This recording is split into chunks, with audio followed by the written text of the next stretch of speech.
자, 1번 볼게요. 1번. 자, 부동산 감정평가에 대한 설명 중 가장 옳은 것은, 자, 거래 사례를 유사 지역에서 구했을 경우이죠. 이럴 경우에는 그 지역적인 가격 수준이 차이가 나기 때문에 지역 요인을 비교를 해야 됩니다. 그렇지만 인근 지역은 어디예요? 부동산이 속해 있는 지역이죠. 여기이기 때문에 인근 지역에서 구했을 경우에는 지역 요인 비교는 필요하지 않습니다. 그거 할 필요 없죠. 이렇게 같은 지역 내에 있으니까. 그 다음에 3번 볼게요. 이렇게 대로변에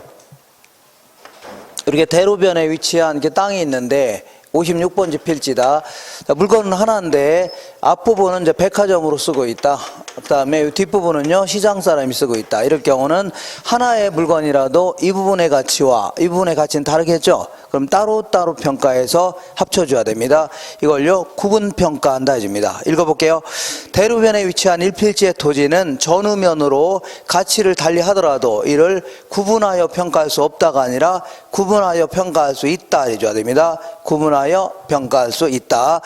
그 다음에 이제 가치라는 거하고 가격을 우리 감정평가에서는 구분하고 있습니다. 이 가치라는 것은 장래 얻을 수 있는 편이겠죠. 요걸 지금 시점의 가치로 바꿔놓은 거고, 가격은요, 자, 이 교환의 대가로 실제로 지불한 돈이죠. 요거를 가격 해줍니다.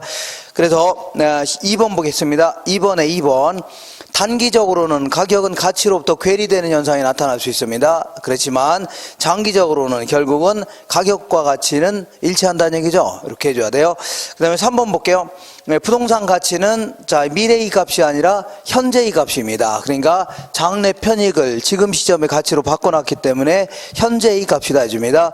그리고 가격은요, 자 이 10분 전에 거래했던 1년 전에 거래했던 과거는 과거죠. 그러니까 가격은요 과거의 값이다. 이거 맞네요. 어쨌거나 가치는 현재의 값이 되는 겁니다. 이렇게 정리하시고, 그 다음에 이 부동산 가치라는 것은 결국은 이 단기적으로는 가격과 괴리되지만 장기적으로는 일치합니다.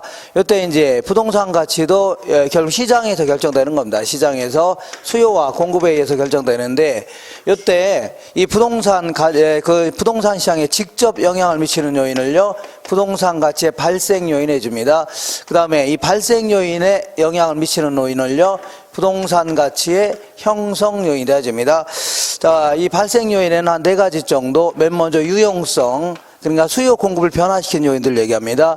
자, 부동산이 인간에게 주는 만족감이라든가 효용, 이걸 뭐라고요? 유용성이라 하는 겁니다. 그 다음에 이러한 수요는 반드시 유효 수요가 돼야 됩니다. 유효 수요. 그 다음에 이제 공급에 영향을 줄 수 있는 희소성.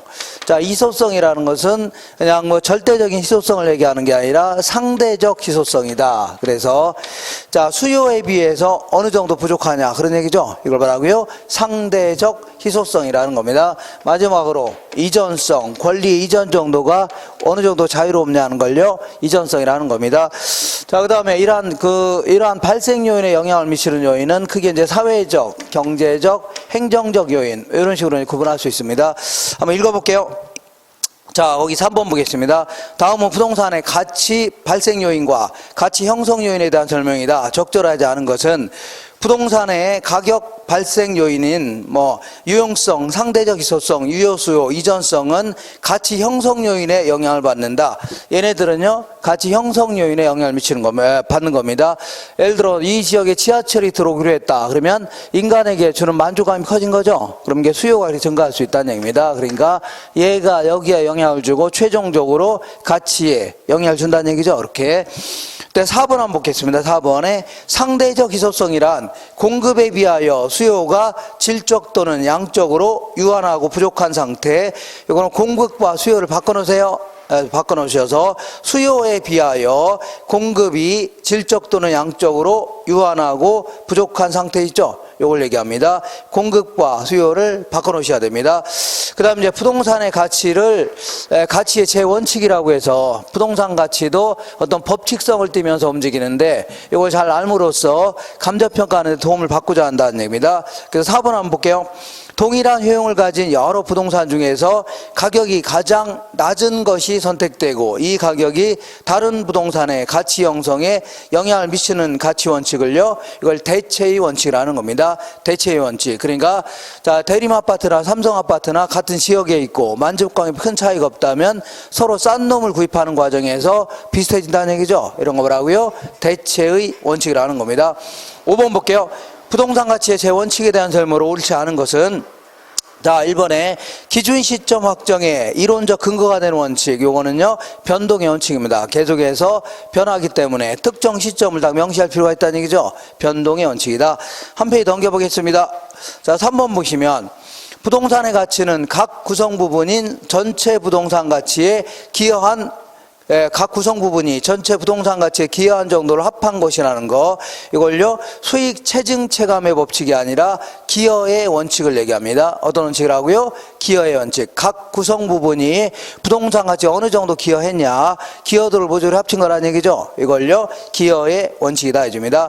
5번 보겠습니다. 균형의 원칙은 기능적 감가의 이론적 근거가 된다. 이거 맞는 겁니다. 자, 균형의 원칙에 위배된다, 부합되지 않는다 그러면 기능적 감가라는 걸 해야 됩니다. 기능적 감가. 자, 항상 부동산의 가치를 평가할 때는 이 부동산의 가치를 평가하려고 한다. 그러면 느닷없이 이걸 대상 부동산이라는데 느닷없이 여기 와서 이걸 평가하면 안 되고 일단 이 지역을 먼저 분석할 필요가 있습니다. 자, 지역의 사회적, 경제적, 행정적인 재반 요인을 쭉 분석한 다음에 이 부동산에 와서 요거에 도로에서 가까운 놈이냐, 5층짜리냐, 10층짜리냐, 주변 환경과 잘 어울리냐 이런 걸 다 분석하는 걸요 개별 분석이라는 겁니다. 자, 그러면 이 지역 분석을 하려는 궁극적인 목적과 얘의 궁극적인 목적이 뭐냐면 얘는 일단은 이 지역의 표준적인 이용을 파악해 보려고 하는 겁니다. 그런 다음에 이 가치 수준을 한번 결정해 보려고 하는 이러한 걸 뭐라고요? 지역 분석이라 한다면 개별 분석은요, 이 부동산이 자, 이 외부적인 요인이라든가 외부 환경에 비쳤을 때 좀 제대로 이용하고 있냐, 최유효 이용 여부를 파악한 다음에 구체적인 가치를 구하려고 하는 겁니다. 구체적인 가치. 자, 한번 읽어볼게요. 자, 6번 보시면 다음은 지역 분석과 개별 분석에 대한 설명이다. 가장 올바르지 않은 것은 아무래도 지역 분석은 이 지역 전체의 어떤 가격 수준을 결정하는 거기 때문에 왜 그 지역은 비슷해지냐면 꼼짝 못하니까 바로 옆에 있으니까 그런 거죠. 그러니까 부동성, 인접성과 밀접히 관련되어 있고, 이 개별 분석은요 부동산마다 좀 차이가 나는 이유는 뭐 도로에서 가깝냐, 뭐냐, 1년밖에 안 됐냐, 50년 된 거냐 이것 때문입니다. 개별성 때문입니다. 그다음에 목적은 얘는요 표준적 이용을 파악해서 가치 수준을 결정하는 거라면 얘는요 최유효 이용 여부를 파악한 다음에 구체적 가치를 구하려고 하는 겁니다. 그 다음에 얘는 이제 먼저 하는 거고 얘는 뭐야? 나중에 하는 겁니다. 이렇게.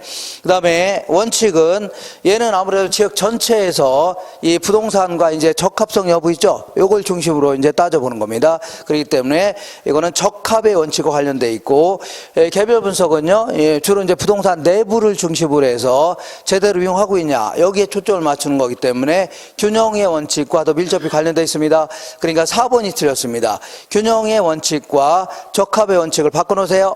그 다음에 형태는 얘는 이제 전체적이고 거시적 분석이라면 이 개별 분석은요 부분적이고 미시적 분석이다 이렇게 정하면 됩니다. 그 다음에 이제 자, 이 감정평가 3방식에서 이제 원가 방식이라는 것은 어떻게 하는 거예요? 원가 방식은 들어간 비용이 얼마냐 여기에 초점을 두고서 평가하는 방식인데, 예컨대 지은 지 5년 된 건물이 있다고 치자. 5년 된 건물이 있는데 애초에 1억을 들여서 건물 지었답니다. 근데 이제 여기 한 5년 정도 지났으니까 건물만의 가치를 따진다면 가치가 많이 줄어들었겠죠. 이때 이제 이 건물은 20년 뒤만 지나면 철거해야 된다. 그러면 5년 정도 지났으니까 4분의 1 정도 지난 거 아닙니까? 그러니까 한 2,500만 원 정도가 가치가 감소했을 거 아니냐. 그럼 이때는 얼마라고요? 7,500만 원 정도 된다. 이렇게 평가하는 걸 원가법이라 하는데, 이런 식으로 평가했다가는 문제가 생깁니다. 왜냐하면 이 건물도 실물 자산이죠. 물가가 올라갈 수 있어 없어요? 있죠. 주변에 대학교가 들어올 수도 있고 지하철이 들어올 수 있는 거 아닙니까? 그러니까 이렇게 평가하면 안 되고 물가 상승을 반영시켜야 됩니다. 그럼 어떻게 하냐면 이렇게 하는 겁니다. 자, 요 건물을 평가하고자 하는 시점에서의 건축 자재 가격, 인건비, 수급인의 이윤 이런 걸로 해서 다시 한번 지어본다면 얼마가 들어갈 것인가? 한 3억 정도 들어갈 거 아니냐? 그러면 이렇게 한다면 일단 물가 상승이 반영된 거죠. 그러면 한 20년 지나면 철거해야 되니까 한 4분의 1 정도 지났으니까 한 1억 정도의 가치가 줄었을 거 아니냐? 그럼 이때는 얼마라고요? 2억 정도의 가치가 있다. 이렇게 평가하는 걸요. 이거를 원가법이라 하는 겁니다. 이때 요 3억을 뭐라고요? 재조달 원가라 하는 겁니다. 요 1억을 뭐라고요? 감가 누계액이다. 자, 이렇게 해서 구한 걸요. 적산 가치다 해줍니다. 적산 뭐라고요? 가치다. 한번 읽어볼게요. 자, 7번 보시면 재조달 원가에 관한 기술이다. 가장 적절한 것은, 자, 오래된 건물의 경우에는 요걸 이제 다시 한번 만들어 보자 그런 얘기인데, 아주 오래된 건물 같은 경우에는 시장에 나가보면 건축 자재가 없죠. 그러니까 만족감이 비슷한 놈을 찾아내서 대체할 수밖에 없다는 얘기입니다. 그래서 요거는 오래된 건물의 경우에는 복조 원가가 아니라 대치 원가가 합리적입니다. 대치 원가. 대치 원가 있죠? 이렇게. 그리고 신축 건물에는요, 대치 원가가 아니라 뭐라고요? 복조 원가가 합리적이다. 그러니까 복조와 대치를 바꿔놓으세요. 위아래를 바꿔놓으시면 됩니다. 그러면 3번 볼게요. 재조달 원가를 구할 때 직접 건설한 경우에는 자가 건설 기준으로 계산하는 게 아니라 도급 건설 있죠? 도급. 그러니까 수급인의 이윤도 포함시켜서 도급 건설한 걸로 그 기준으로 이거를 다시 한번 평가해야 됩니다. 도급 건설 기준으로 계산한다 해줘야 돼요. 그 다음에 5번 해볼게요. 오래된 가옥이라든가 공장 등은 재조달 원가를 틀린 거를 계속 해야 되겠네요. 적절한 거니까. 2번도 볼게요. 2번. 건축 자재라든가 공법 등의 변천에 의하여 대상 부동산에 재조달 원가를 구하기가 곤란한 경우에는 대치 원가를 적용할 수 없다가 아니라 이런 경우에 대치 원가를 적용할 수 있다 해줘야 돼요. 이런 경우에 적용할 수 있다. 그 다음에 4번 볼게요. 재조달 원가는 적산 가치의 하한선이 아니라, 자, 재조달 원가가 아무것도 안 뺐을 때는 적산 가치의 상한선이 되는 겁니다. 재조달 원가가 가장 높을 때의 가격입니다. 그러니까 재조달 원가는 적산 가치의 상한선에 해당된다 해줘야 돼요. 그럼 5번만 맞는 건데, 오래된 가옥이라든가 공장 등은 재조달 원가를 산정 시에 대치 원가를 사용하며, 맞습니다. 이 경우에는 기능적 감가 있죠? 형식이 구식화됐다 이런 거를 통해서 감가 같은 거 하게 되면 이중 감가가 됩니다. 그러니까 요거 맞습니다. 5번 기능적 감가를 행하지 않는다 해줘야 돼요. 그 다음에 8번 볼게요. 다음은 감가 수정에 관한 설명이다. 바르지 않은 것은, 자, 우리 감가 이렇게 하는 걸요, 감가 수정이라는 겁니다. 여기서 요거 빼는 걸 뭐라고요? 감가 수정이라는 거고, 자, 기업 회계에서는 감가 상각이다 이렇게 표현하는데, 자, 어쨌거나 감가 수정을 하는 이유는 요거는 현존 재화, 지금 현재의 재화의 가치를 평가하려고 하는 거고, 기업 회계에서의 감가 상각은요, 자, 이 취득 원가를 그 비용으로 처리하면서 매기 적절한 경영 성과를 보고하려고 하는 겁니다. 경영 성과. 그래서 자, 9번 볼게요. 다음은 감가 수정 방법에 대한 설명이다. 틀린 것은, 자, 감가 초기에 평가액이 많이 산출되는 방법은 정률법이 가장 많이 산출되는 방법은 상환기금법이 가장 많이 산출됩니다. 그 다음에 정액법, 정률법 이렇게 됩니다. 그러니까 요거 맞는 편입니다. 요거는, 자, 우리 요걸 하게 되면 시간이 너무 많이 걸리니까 요거 노트 보면 확인할 겁니다. 노트 보시면 확인이 될 거예요. 그 다음에 3번 볼게요. 정액법은 감가 누계액이 매년 똑같기 때문에 감가 누계액이 경과년수에 비례하여 증가합니다. 그래서 이걸요, 직선법 이런 표현도 씁니다. 직선법이라 한다. 그 다음에 정률법 같은 경우는 처음에는 많이 상각하고 시간이 갈수록 줄여드는 방식 있죠? 요걸 얘기합니다. 그래서 정률법이란 상각액은 첫 해가 가장 작고가 아니라 가장 많고, 첫 해가 가장 많고 시간이 갈수록 체증이 아니라 뭐라고요? 체가 많은 방법이다 해줘야 돼요. 시간이 갈수록요, 체가 많은 방법이다 해줘야 됩니다. 그 다음에 10번 볼게요.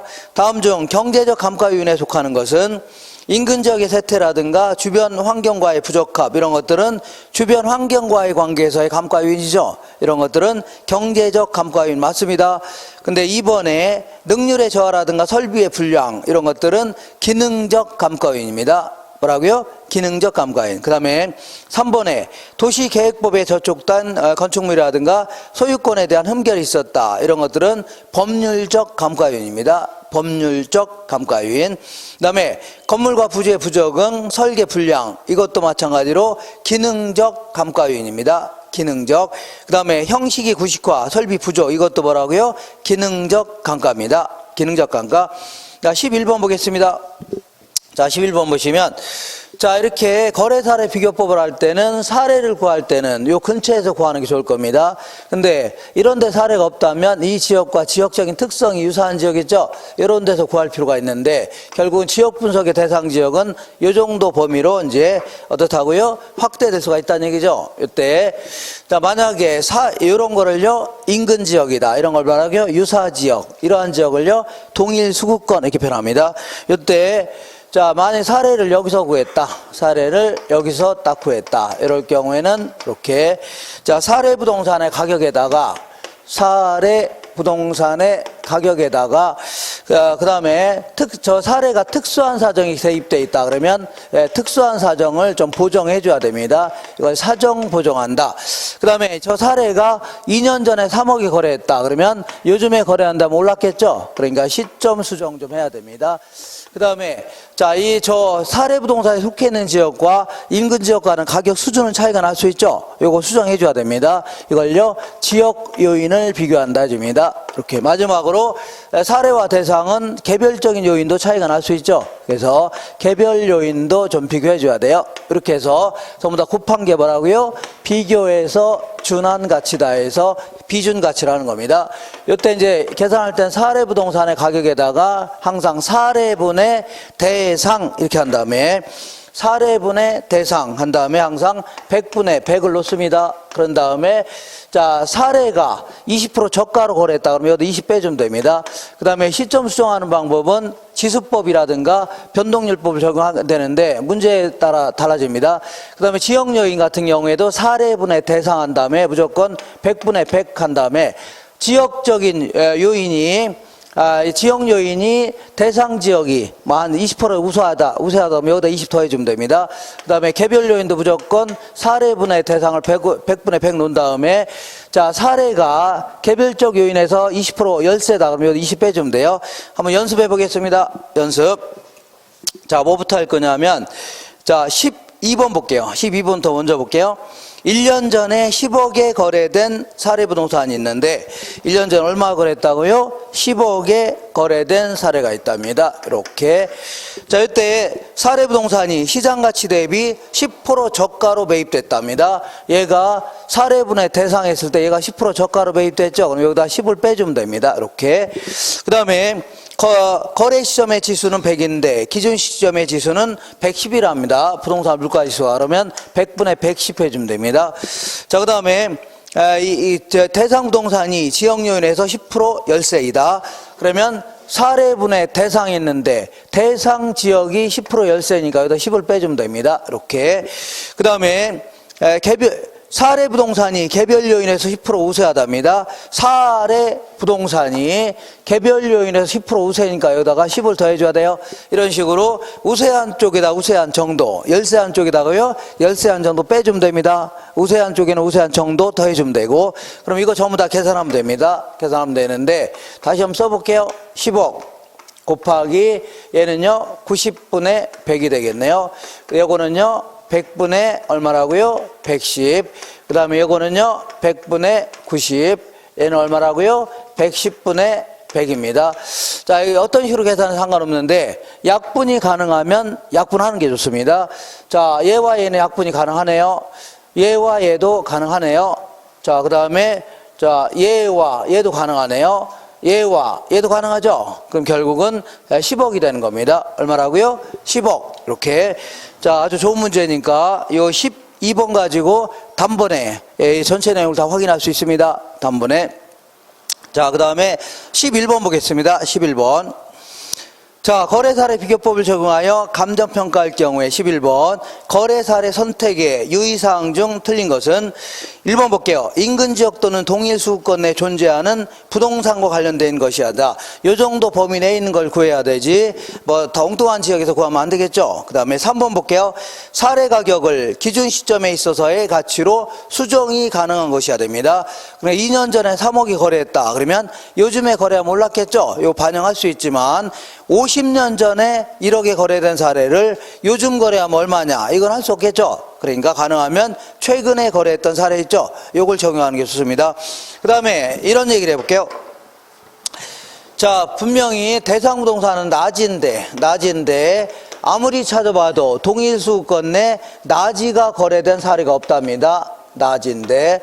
자, 그럼 어쩔 수 없이 건부지를 선택을 할 수는 있습니다. 건부지 선택할 수 있는데 이때는 건부지는 건물까지 같이 거래한 거죠. 그러니까 전체 거래가 10억에 거래했다면 얘를 이 토지 부분으로 건물 부분과 토지 부분 쪼개줘야 되겠죠. 그런 다음에 얘와 토지와 요 토지끼리 비교해야 될 거 아닙니까? 이런 식으로 비교하는 걸요 배분법이라는 겁니다. 뭐라고요? 배분법. 그래서 5번이 틀렸는데 11번에 5번 볼게요. 개별적 요인의 비교가 가능한 경우라 할지라도 예컨대 나지와 건부지와는 유형을 달리하므로 사례자료로 선택하는 것은 부적절하다가 아니라 배분법으로 가능하다 해줘야 돼요. 뭐로 가능하다고요? 배분법이라는 걸로 가능하다 해줘야 됩니다. 그 다음에 자, 우리 수익환원법에서는 거의 물어보는 게, 자, 이 환원율을 구하는 방식, 요거를 자주 물어보는데, 자, 환원율 구하는 방법은 시조 12다. 시조 2 뭐라고요? L부다. 이렇게. 자, 시장 추출법, 조성법, 요걸 요소 구성법 이런 표현도 씁니다. 투자결합법. 투자결합법은요, 물리적 투자결합법이라는 게 있고, 금융적 투자결합법. 그 다음에요, L의득법. 그 다음에요, 부채감당법. 이렇게 구분하는데, 자, 볼게요. 13번 보겠습니다. 수익환원법에서 사용하는 환원율을 구하는 방법이 아닌 것은, 자, 다른 건 다 여기 있는 거 해당되는데, 1번이 틀렸네요. 이 분해법, 요거는 감가 수정하는 방식입니다. 뭐라고요? 감가 수정 방식이에요. 이렇게. 자, 그래서 관찰 감가법을 약간 업그레이드 시킨 방식, 요걸요, 분해법이라는 겁니다. 자, 14번 볼게요. 환원율을 구하는 방법에 대한 설명이다. 잘못된 것은 1번에 시장 추출법, 요거는 무조건 사례가 나와야 됩니다. 사례 가지고. 자, 그래서 사례 부동산의 최근 매매 사례를 통하여 환원율을 구하는 방식이다. 맞습니다. 3번 볼게요. 자, 얘네들은 무조건 물리적이나 금융적이나 이런 거 나오면 무조건 뭐 다르다, 뭐 구분할 수 있다 이런 표현이 나와야 됩니다. 다르다, 구분할 수 있다. 그러니까 물리적 투자결합법은 부동산으로부터 발생하는 순수익을 토지 및 건물의 수익률로 구분된다, 아니면 다르다, 이러한 가정하에 환원율을 결정하는 방법이다. 맞습니다. 그 다음에 5번 볼게요.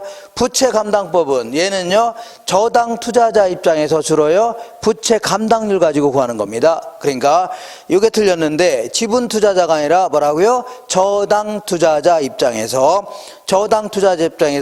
채무 불이익률이 아니라 부채 감당률을 이용하여 종합 환원율을 결정하는 방식입니다. 자, 15번 볼게요. 부동산 감정평가에 대한 설명 중 틀린 것은 1번 볼게요.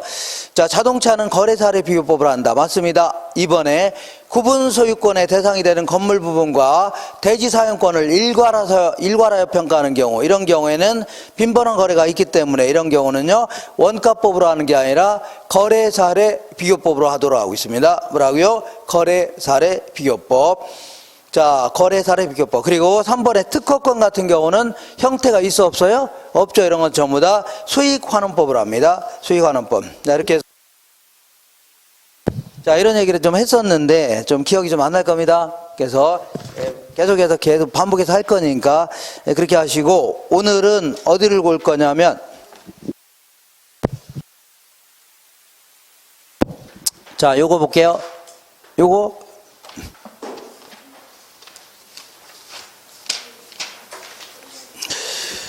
자, 오늘은 49페이지 공부할 겁니다. 49페이지.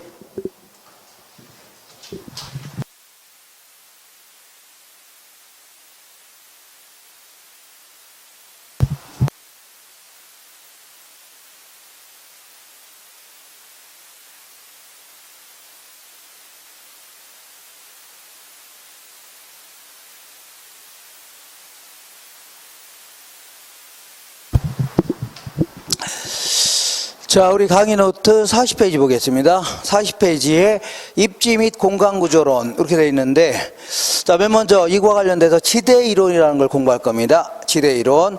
자, 우리 그 빨간한 교재 거기에는 172페이지 있을 겁니다. 뭐 쓸 수 있으면 쓰시고, 가능하시면 노트 있죠? 요즘으로 공부하시면 됩니다. 노트하고 그 문제집 있죠? 그런 것만 잘 정리하시면 돼요. 자, 이 교재를 보면 오히려 더 막 힘들어질 수도 있습니다. 복잡하게 써놔갖고. 자, 볼게요.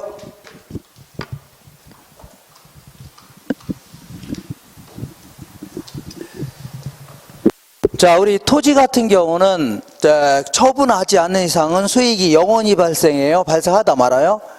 영원히 발생하죠. 이럴 경우는 한 해의 토지 임대료를 요구 수익률, 적절한 할인율이라는 걸로 나누게 되면 곧바로 토지의 가격이 나옵니다. 혹은 토지의 가치가 나옵니다. 이렇게. 그러니까 요거는 이게 이제 우리 감정평가에서의 수익환원법의 근거입니다. 뭐의 근거라고요? 수익환원법. 그래서 거기 잡다하게 써 있는데 지금 이거 무시해도 됩니다. 그냥 이렇게만 하시면 돼요. 아, 토지 같은 거는 수익이 영원히 발생해요. 발생하다 말아요. 영원히 발생하죠. 그러면 한 해의 토지 임대료를 곧바로 이 요구 수익률, 다시 한번 자본 수익률을 하는데 이걸로 나눈 게 바로 뭐라고요? 토지의 가치다. 이렇게 정의하시면 됩니다. 이때 토지 임대료를 줄여서 뭐라고요? 지대 이렇게 얘기합니다. 뭐라고요? 지대. 그 다음에 토지 가격을 줄여서 뭐라고요? 지가 해줍니다. 지가. 그리고 토지 임대료는 뭐 1년간의 임대료 이렇게 표현하기 때문에 요거는요 유량 변수가 되겠네요. 그 다음에 요거는 지금 현재의 가치 이렇게 해줘야 되기 때문에 저량 변수가 될 수 있습니다. 저량 변수. 이렇게 해서 용어 정도만 일단 지금 기억하시면 됩니다. 그러니까 토지 임대료를 줄여서 뭐라고요? 지대다. 토지 가격을 줄여서요 이거를 지가다. 이렇게 마시고. 자, 이번에는 이제 토지의 가격이, 토지의 임대료가 어떤 땅은 임대료가 비싸고 어떤 땅은 싸냐는 얘기죠. 이거 관련돼서 여러 명 학자가 얘기한 이론들이 있는데 이런 걸 주로 이제 물어봅니다. 네, 근데 여기서는 전부 다 이제 거의 1800년대 주로 나온 이론들입니다. 그렇기 때문에 1800년대에는 거의 농경사회 아닙니까? 그죠? 그러니까 농지에 대한 지대, 농지에 대한 지대를 중심으로 어떤 농지는 임대료가 비싸고 어떤 건 싸냐는 얘기죠. 여기에 초점을 두고 이제 정리해 볼 겁니다. 그리고 여기는 전부 다 지주가 뭐예요? 땅 주인이죠. 땅 주인은 농사 안 짓습니다. 땅 주인 농사 안 짓고 전부 다 그 농부들한테 빌려주는 겁니다. 그럼 농부들이 빌려서 농사를 짓는 건데 이때 공짜로 빌려요. 뭔가 대가를 줘야 돼요. 대가 줘야 되죠. 여기가 바로요 지대다 해주면 됩니다. 뭐라고요? 지대다. 자, 그러면 이 농지의 지대가 어떤 땅은 비싸냐 싸냐 이거를 몇몇 학자들이 얘기한 내용들이 있는데 이거는 가끔 물어보니까 정리가 되셔야 됩니다. 맨 먼저 차액지대설이다. 얘는요 절대지대설이다. 그 다음에요 얘는요 입지교차지대설이다. 이렇게 합니다. 그리고 다른 말로 위치지대설 이런 표현도 쓰는데 요거는 이제 경제학 중에서, 그러니까 경제 철학 같은 게 들어가다 보니까 약간 이해하기가 좀 힘든 면도 있는데, 뭐 그렇다고 해서 뭐 정확히 이해가 안 되시면 결론이죠. 결론 위주로만 딱딱 정리하셔도 충분히 맞출 수가 있습니다. 요게 지금 요 칸이 바로 결론입니다. 결론. 그러니까 차액지대설은 토지마다, 농지마다 수학 체감의 법칙이 작용된다. 자, 수학 체감의 법칙이 작용되는데 토지마다 비옥도의 차이 이게 결국은요 지대를 결정한다. 자, 요거부터 먼저 해야 되겠네요. 이거 사람 이름도 오늘은 이제 유독히 사람 이름이 많이 나옵니다. 사람 이름. 그다음 요거는요 리카도라는 사람이 얘기한 이론입니다. 그 다음에 요거는요 칼 마르크스라는 사람이 얘기한 이론이고 요거는요 튀네이라는 사람이 얘기한 이론인데, 자, 요거는 항상 읽을 때는 리카도의 차익지대설 이런 식으로 읽으세요. 그 다음에 뭐라고요? 마르크스의 절대지대설 이런 식으로 읽어야 되는데 나는 읽기 힘들다 그럴 경우는요 이렇게 차리 전후말을 줄여서 뭐라고요? 차리 절마 입이 톡 튀어나왔네. 이렇게 차리 절마 뭐가 튀어나왔다고요? 입이 톡 튀어나왔네. 이렇게 기억하세요? 그래서 차액지에서는요, 리카르도, 절대지에서는요, 마르크스, 입지교차지에서는요, 튀넨. 정리할 수 있죠? 이렇게 사람 이름, 오늘따라 유독히 사람 이름이 많이 나옵니다. 짜증나게. 한두 명이 나와서, 대들면, 이 기억나는데, 막 떼거지로 나옵니다. 오늘은. 유독히 어떻게 나온다고요? 떼거지로. 자, 그러면 어쨌거나 차익트에서는 자, 리카르도가 얘기하는데, 자, 비옥도의 차이가 지대를 결정한다. 이렇게 얘기했던 거고, 마르크스 같은 경우는 자본주의국가에서는 농지를 갖고 있는 사람은 몇 명 대화한대요? 안 되는데 이걸 이용하려는 농부들은 무지하게 많다. 그래서 초과 수요와의 이 사유재산 가지고 있다는 사실만으로도 얼마든지 지대가 발생할 수 있다는 얘기죠. 이게 바로 마르크스의 논리고, 이 사람은요, 수송비의 차이가 지대를 결정한다. 이렇게 했던 겁니다. 자, 그러면 하나하나 좀 알아볼게요. 하나하나. 이게 결론 위주로 일단 딱 알고 계시고, 자, 이 사람은 지주가 있는데, 지주가 뭐예요? 땅 주인입니다. 땅 주인이 땅을 여러 가지 형태의 땅을 갖고 있는데, 이렇게 보겠습니다.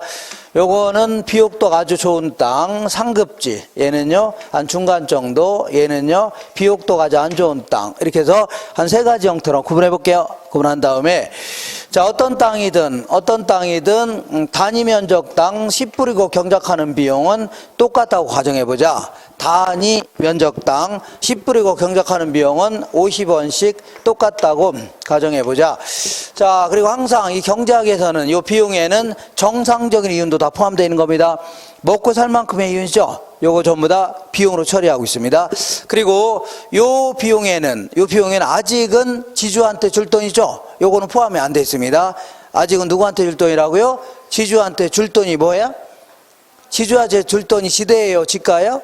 지대 아닙니까? 지대는 아직 포함이 안 됐습니다. 이렇게.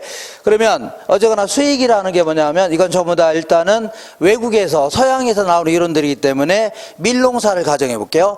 얘들은 주식이 빵이죠. 그러면 밀농사 지어서 내다 파는 가격 있죠. 이걸 수익이라는 겁니다. 근데 아무래도 상급지 같은 경우는 비옥도가 좋아요, 안 좋아요? 좋으니까 생산량도 많을 겁니다. 품질도 좋을 수 있죠. 그러니까 한 100원 정도 된다고 치자. 파는 가격이. 그러면 50원 남았어요, 안 남았어요? 남았죠. 그죠? 그러면 지주가 돈 달라면 최대한 얼마라고요? 요 정도는 줄 의향이 있다는 얘기입니다. 왜냐하면 여기에는 자기 정상적인 이윤 다 포함되어 있는 거죠. 그러니까 실제 이만큼 남았으니까 지주가 달라면 이 정도는 최대한 줄 수가 있다는 얘기죠. 지주 입장에서도 너 먹고 살 만큼 이윤 다 빼고서 그만큼 남았으니까 그거는 내가 아주 좋은 땅을 빌려줬기 때문이다. 그거를 나한테 달라고 요구할 수 있다는 얘기죠. 이렇게. 그 다음에 중급지 같은 경우는 한 80원 정도 된다고 칠게요. 그러면 얼마라고요? 30원 남았죠? 요 정도를 최대한 줄 용의가 있겠네요. 그 다음에 하급지 같은 경우는 50원이라고 치자. 그럼 빵원이죠? 빵원 아닙니까? 그러니까 이 하급지 같은 경우에는 지주가 돈 달라면 줄 돈 있어 없어요?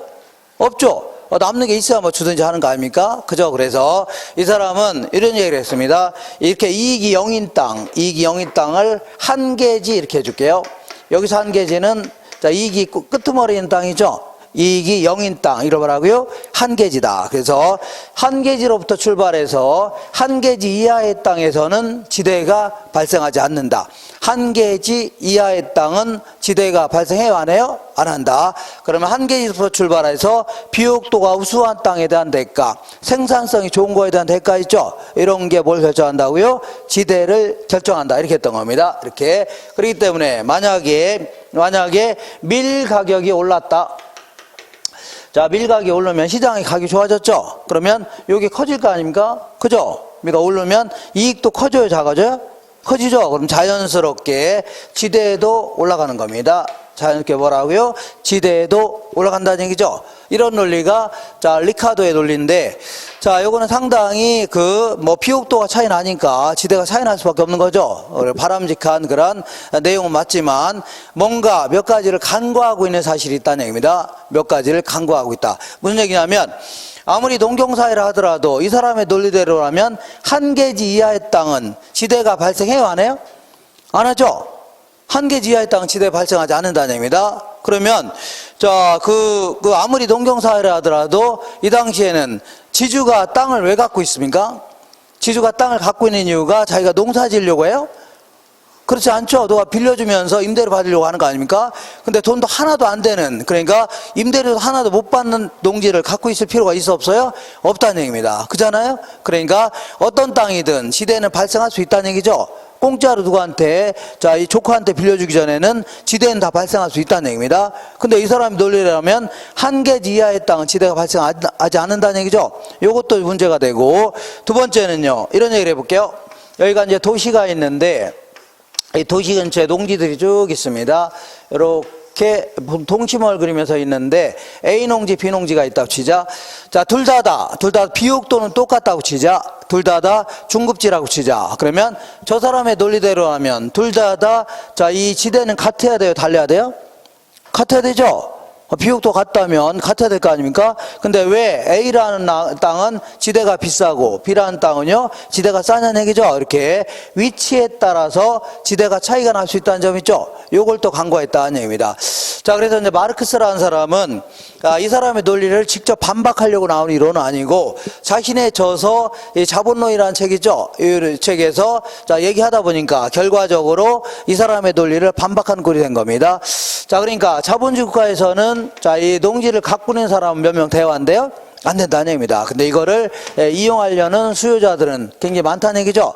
그러다 보니까 지역마다 결국은 소수가 그 지역을 농지를 독점적으로 가지고 있는 이러한 형태가 된다는 얘기죠.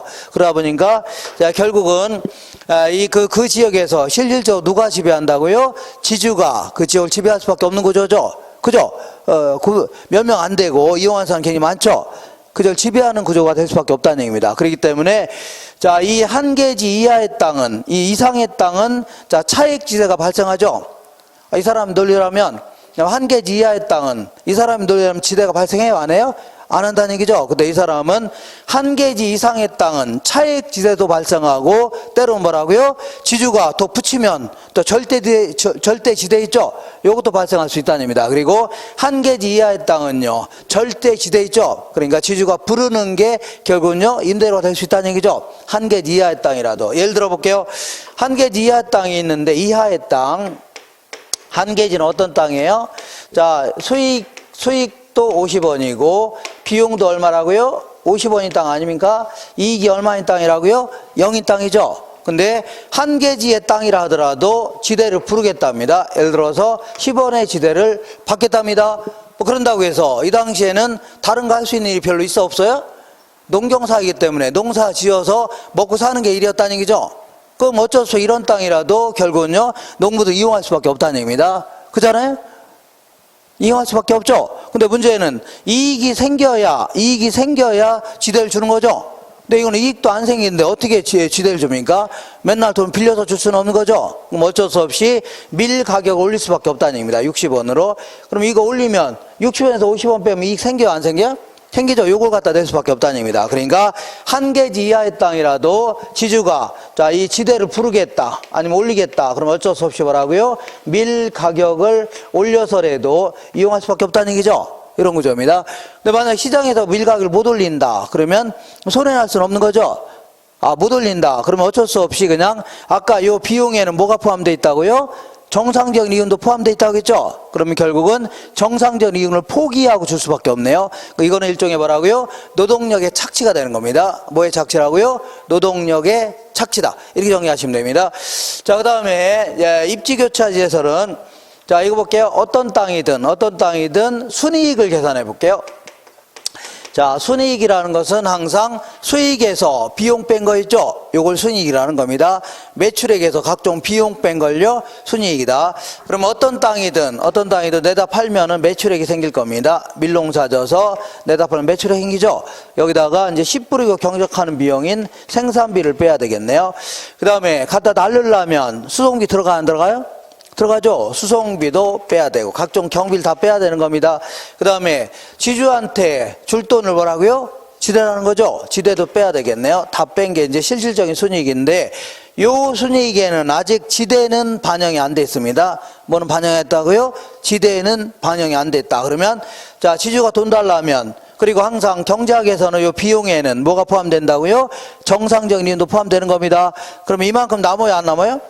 남았죠? 그럼 지주가 돈 달라면 이 정도는 최대한 지불한 이유가 있다는 얘기죠? 이게 뭐라고요? 지대라는 거. 이게 이런 게 지대를 결정하는 겁니다. 그렇잖아요? 결정하는데, 자, 일단 A농지나 B농지나 비옥도는 똑같다고 가정해보자. 뭐 같다고요? 비옥도 같다면 생산량이라든가 품질은 비슷할 거 아니냐. 그럼 내다 파는 금액도 거의 비슷할 거 아니냐. 그런 얘기입니다. 자, 이 같다. 그런 얘기입니다. 같다. 그 다음에, 자, 둘 다다. A농지나 B농지나, 자, 씨 뿌리고 경작하는 비용은 같다고 치자. 같다. 그죠? 근데 A농지 같은 경우는 갖다 날르려면 수송비가 많이 들어 적게 들어요? 전부 다 요 도시에만 내다 파는 겁니다. 그럼 수송비가 많이 들어 적게 들어요? 적게 들죠? 적게 들으니까 순이익은 굉장히 커질 수밖에 없네요. 그러면 지주가 돈 달라면 줄 돈이 많아져 적어져? 많아진다는 얘기입니다. 그죠? 근데 B라는 농지는 수송비가 많이 들어 적게 들어요? 많이 들죠? 그러면 순이익은 작아지죠? 그럼 지주가 돈 달라면 줄 돈이 많아요, 적어요? 적을 수밖에 없죠. 그럼 결국은 A라는 농지와 B농지가 자 지대가 차이가 난 이유는 뭐라고요? 수송비의 차이라는 얘기죠. 그러니까 외곽으로 나갈수록 수송비는 점점 증가하는 대신에 지대는 점점 낮을 수밖에 없죠. 그러니까 입지가 이렇게 교차되면서 지대 수송비의 차이가 지대를 결정한다. 이렇게 했던 게 뭐라고요? 이거를 튀네의 논리라는 겁니다. 이 사람은 비옥도는 그다지 중요한 게 아니라는 얘기죠. 비옥도는 얼마든지 비옥한 땅으로 만들 수도 있기 때문에 비옥도는 그다지 중요한 게 아니다. 뭐가 차이라고요? 수송비의 차이가 뭘 결정한다고요? 지대를 결정한다는 얘기죠. 이렇게 하시면 됩니다. 수송비의 차이가 뭐라고요? 지대를 결정한다. 이렇게 하시고, 자, 요거 잠깐만 쉬었다가 그 다음 랭싱 할 겁니다. 잠깐 쉴게요.